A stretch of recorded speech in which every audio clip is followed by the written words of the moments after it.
haddii aad ka cabanaysid timaha inaysan kuu bixinin oo timihii kuu bixi la'yihiin, sidoo kale timaha ku ragaasan yihiin ama ku qallalan yihiin ama ku adag yihiin, sidoo kale timaha kaa daadanayaan, insha Allah maanta aniga ayaa waxaan kula wadaagayaa alaabtan yarta oo weelka inoogu jirto oo kaa tiri doonto baahiyaha xagga timaha ka jirto insha Allah ilaa idinkiis. Alaabtaana waxa waaye waa saliid cajiiba maasha Allah oo timaha bixinayso weliba si degdega muddo yar oo kooban. Haddii aad saliidan si toos ah u marsatid timahaaga dhabarkay tagayaan, taasina waa hubaal. Sidoo kalena timaha ragaaska, qaleylka, adayga waxaasoo dhan way ka bisaa, timahana way israacinaysaa saliidan. Waa saliid cajiiba, timahana shayni iyo quruxay ka dhigaysaa maasha Allah. Dheelitiro waaye saliidan insha Allah. Kana bogta videoga soo socdo saliidan sidaan u hagaajisanayno iyo waxyaabaha aan ka samaysanayno walaalahayga. Saliidan waxaa waaye waa saliida hindida timaha u isticmaalaan oo marsadaan. Waa sirtooda waaye timaha ku bixiyaan, waana wax la soo ogaaday. Waa aragteen timahooda si u qurux badan yihiin maasha Allah u yihiin.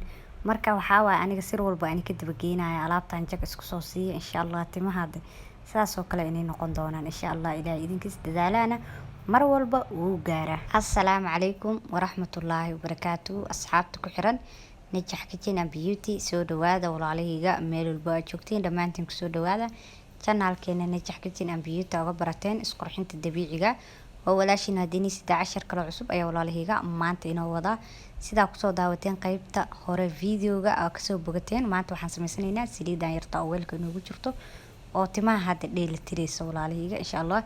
Kana bogta hadda qaybta soo socota videoga waxyaabaha aynu ka sameysanayno iyo sidaan u sameysanayno. Bismillaah, saliidi ayaan sameysanaynaa walaalahayga dheelitira ahayd oo timaha inoo bixinaysay. Marka hore waxaan soo qaatay oo saxankan inoogu jiro waxaa waaye hal xabo barbarooniya oo aan soo hoolay waaye. Waa barbaroonigeeni caadiga ahaa intaan dhexda ka baxshay wixii cadaa iyo mirmirihii ayaan soo hoolay. Waxaan ku hoolay birta karootada lagu hoolay. Waa hal xabo barbarooniya oo fresh ah ayaa u baahan tahay. Sidoo kale waxaa u baahan tahay leenkan kale waxaa noogu jiro jab sanjabiil oo qoyan oo ayadana aan soo hoolay. Waa sanjabiishii qoyaneed oo shaaha lagu karsanaa. Intaas ayaa marka hore u baahan tahay.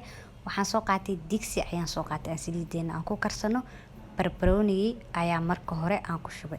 Sidoo kale haddana waxaan ku ridayaa jabkii sanjabiisha ahayd oo inoo hoolneed ayaan haddana ku shubay. Sidoo kale waxaa kaloo ku darsanaynaa oo caagan waxaa noogu jiro waa saliid qumbo waaye coconut oil pure waa saliid qumbada buluugta ayaan ku darsanaynaa. Saliid qumbada oo dhan waa ku wada darsanaynaa maadaama saliida caaga ku jirtaba ay iska yartahay. Meesha aniga saliid qumbaha ka isticmaalayo in saliid oo markaas ay haysatid ayaad ku bedelan kartaa. Wax dhibo muhiimadu waa inaad haysataa saliid nafaqo leh oo timaha waxtar u leh. Sidoo kale waxaan ku darsanaynaa ayadana daasadan waxaa noogu jirto ama koombadan waxaa waaye waa saliid saytuun ama oil liifa sidii aad taqaanid.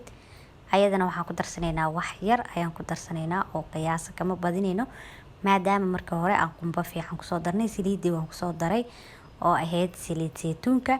Marka intaan ayaan hadda dabka isku saaraynaa walaalahayga oo waxaan aadaynaa xagga iyo dabka iyo kuukarka ayaan aadaynaa walaalahayga. Saliidii dabkii waan soo saaray waan ku daaray dabkana aad ayaa ugu gaabiyay walaalahayga. Sorry kaamirada waxaa waaye way ka dheertaa kuukarka marka islama keenaa isma qaban karaan. waxaa waaye anigana gurigeyga ma joogo xooga ayaa waxaa waaye magaalada waa ka maqanahay safar yar oo gaaban ayaa jira insha Allah. Marka ii dul qaatay kuukarka waxaa wixii ka soo horbaxay hadaaba guriga aad joogin wax ku karinay ma ahayno. Marka kuukarkaas iskaga karsanayna wixii is qabanayaan kaamirada iyo kuukarka waa kala dheeriin waa kala gaaban yihiin. Marka diina kaamirada si fiican uga jeedin sorry saliidan 7 daqiiqo oo kaliya ayaan ku karinayaa walaalahayga insha Allah. Bacdal 7 daqiiqo ayaan isku soo noqonaynaa. Timekeedana waa inaan saliida ilaalinaa. Saliidi maasha Allah waan soo kariyay walaalahayga. Dabkana hadda waan ka damiyay 7 daqiiqana way ka soo wareegtay. waa tana dabkii waan ka soo qaaday. Marka saliida waxaa la rabaa inaa hadda si fiican u karisid waayo barbarooniga markaa hooshid biyo yar u yeelanaya masti waaye inay saliida biyaha ka baxaan. Marka see ku ogaanaysa inay biyo saliida ka baxeen saliida waa u jeedin Soomaa markii aan soo daro waa saliid kaligeed iyo qashinka yaraayo barbarooniga sidaas la rabaa inay noqoto. Hadii laakiin markaas ay biyo ka muuqdaan oo kale dabka ku celi oo si fiican saliida u kari ilaa ay biyaha ka baxaan. Hadii kale way ka halaabaysaa. Hadhowti saliida markii aad dhigatid oo safe gareysatid shiira yeelanaysa way ka halaabaysaa. Marka isku day mar walba inaad ilaalisid saliida oo biyaha hadda aad si fiican uga fiirisid qaandada markii aad ku dirtid ayaa dareemaysaa saliidda inay biyo leedahay in kale. markii aan qaandada kusoo daro waa ujeediin hadda saliiddii oo keliya na soo raacayso iyo waxyaabihii aan ka sameynay. marka sidaasaa la rabaa inay noqoto. haddii biyo ka muuqmuuqdaan dabka ku celi, dabkana u gaabi, korna taagnow inta ay biyaha ka baxayaan oo karsamayaan. waqti yar ayayba karsamaysaa soo maahan. marka saliiddeena haatan way inoo qabowday, waa miiranaynaa walaalahayga. waxaan soo qaatay miirihii iyo weelkii yaraa aan ku miiran lahayn ayaan ku gadisanaynaa. qashinka yar ayaan iska reebaynaa. anaga haatan waxaan u baahannahay saliidda oo keliya ayaa u baahannahay maadaama hadda aan ka baxsanay nafaqadii. marka qashinka waan iska daadinaynaa walaalahayga. saliiddii oo keliya ayaa hadda inoo soo hartay ugu dambeyntii. maasha allah, saliiddeenina hadda sidaas ayay diyaar noogu tahay. haatan keliya waxay u baahan tahay in la isticmaalo. marka sidee u isticmaalaysaa saliiddan? waxaa la rabaa timahaagoo nadiifa inaad marisid. timahaagoo wasaqa lama rabo inaad marisid. markii aad timahaaga soo nadiifisid ayaa waxaa sameynaysaa sidii caadiga ahayd oo saliidda loo marsan jiro kale ayaad u marsanaysaa. timahaaga haddii aad u badan yihiin waad qabanaysaa, waa kala shanlaynaysaa, duuba mar ayaa marinaysaa. habeenkii oo kale dhac waa ku seexanaysaa intaad duuduubtid timaha. subaxii markii aad soo kacdidna timaha waa israacinaysaa, waa shanlaynaysaa, kabacdina taakadaada ayaa ku qabsanaysaa. haddii aad sheenadaas si toosa u wadid oona saliiddan habeen kasta aad joogtaysid oo timaha aad marisid oo aad ku duuduubtid, subaxiina aad ku shanlaysid, hubaal inay timahaaga dhabarka ka deganayaan. weliba si degdega insha allahu tacaala. risaltigeedana si degdega ayaad u arkaysaa. wiiga ugu horeeya ayaadba risaltigeeda saliiddan aad arkaysaa. mana la rabo inaad kala joojisid, waa inaad si toosa u wadaa. waxa haddii aad mar aad rabtid inaad ka guulgaartid ama aad risaltigooda aad aragtid ama natiijadooda, waa la wadaa ilaa aad natiijadooda aad aragtid oo guushaadii iyo hamigaadii aad ka gaaraysid. waa loo samraa. laakiin wixii haddii aad intaad timihii hal mar ama 2 mar aad intaad marisid aad ku kala goosid, waxba kuuma taraayaan, waxbana kuuma qabanayaan. adigiina waa islu goosay, shaqaa isgelisay, time iska dhumisay.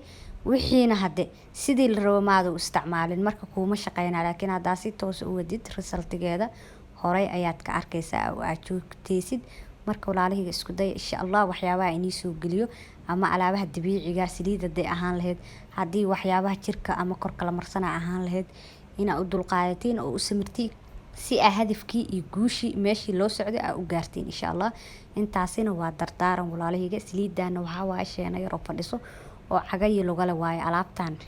alaabtan ha dhayalsanina. sheenadan dheeldheelka weyn meeshaan wax lasoo tijaabin hadde la iniima keena sidaa wada ogtiin walaalahayga. aniga waxaa inii soo tijaabin mahaan iniima keena insha allah. alaabtaana waxaa rajeynaya inay inii shaqayn doonto insha allah. ilaa idinka saliiddan timaha way nafaqeyne, way bixine, dhabarkay geene. maasha allah, jajabka, siibitaanka, googa, ragaaska, qalaylka waxoo dhan way ka beenaysaa, mana halaabayso. caag yaroo isku daboola ku shubanaysaa, halkaasaa ka isticmaalaysaa. halkaaga bil halkaasay kuugu jiraysaa, halkaasaa mar walba ka marsanaysaa. hadda waxaan kaga tegayaa hadalka inuu kuguma badanaaye. sidaas nabadgelyo. waa inoo kalanta dambe oo xiise leh. anigu inii sido video kale cusub walaalahayga. videogan sii share gareeya.